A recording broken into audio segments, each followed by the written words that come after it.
Hey everybody, it's Scott, coming at you with another video today. This one is going to be showing you what guitar tone I use, because a lot of you have asked that question in the comments on my rattle guitar tutorial video.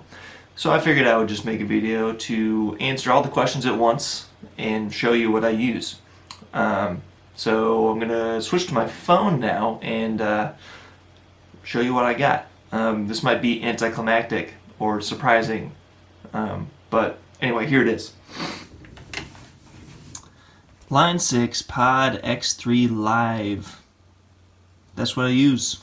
So a long time ago, I was a big Lincoln Brewster fan, and he used a Line 6 Pod HD 500, I think, at the time, and he made his tones available to download on his website. And he had tones for the X3 Live as well. So I downloaded them, I installed them here, and this patch, this Bank 18, is what I've been using for like 10 years. I've tweaked it a little bit, but this is literally it. So, yeah, there's a stomp, and there's I forgot what else is even on. Let's take a look. So there's this is the patch I'm looking into now. There's this amp simulator called Plexi Variact. And I can choose different microphones I want on it. So this is an SM57 on axis. I can make it off axis. I can change the kind of mic. I can get a condenser, whatever. You can change the type of cabinet that it is.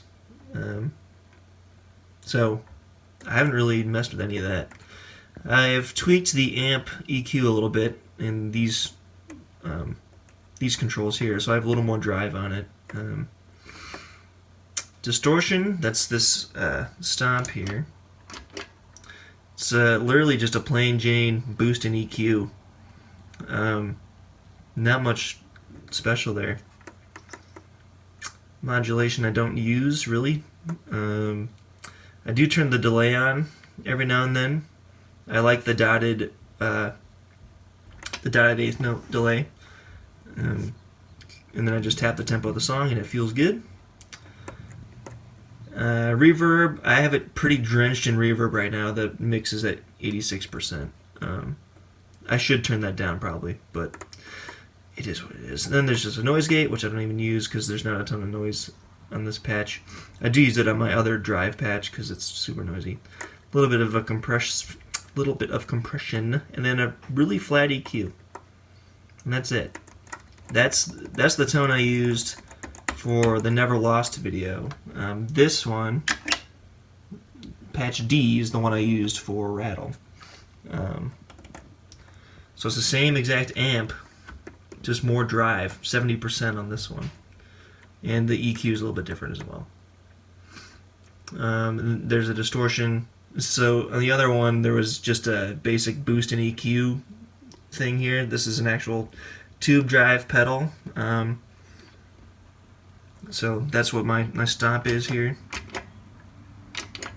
Oh, come on. This thing's getting old, man. The buttons don't work very well.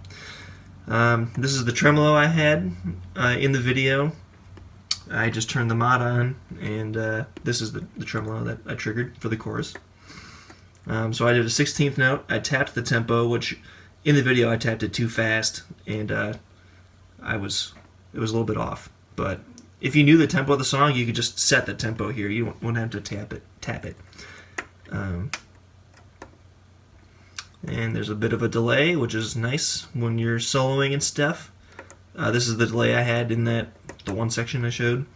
I would make it longer, but I also use this patch regularly when I play in church, so I don't want to mess with it too much. A little bit of reverb. It's not super obvious.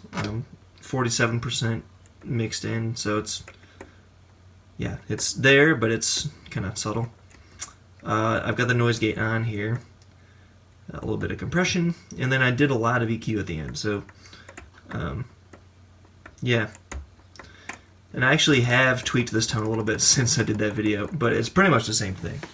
And I also go back home here. So this is also embarrassing. I I've had this thing for like 10 years, and I only just started really digging into it the other day because I wanted to look into recording in stereo. I've always been recorded in mono. Even when I thought I was recording in stereo, I was really recording identical tones in mono.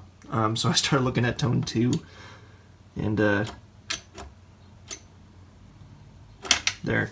Now I've got two, on this patch I now have 2 tones that are slightly different going out the left channel and the right channel. So now I can record in stereo and it'll sound a little better and wider. So anyway, those are the 2 patches I use primarily. And then grab my guitar here. I think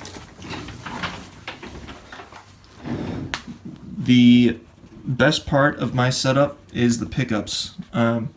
So again, a while back, Lincoln Brewster, he had made a video showing what his setup was. This thing's dusty. Wow. And he mentioned in the video what pickups he uses, so I went out and I bought the exact same pickups. This is a, I'm looking at my screen here because I don't remember. Okay, this one is a DiMarzio Area 61 pickup, and these are both DiMarzio Area 58s. And they sound super good. They're really bluesy.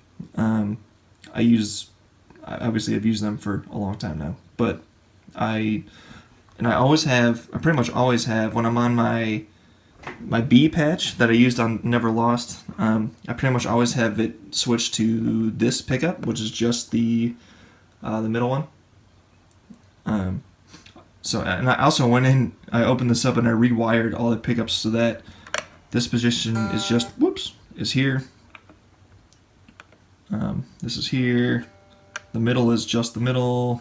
This one's these 2, and this is just the neck.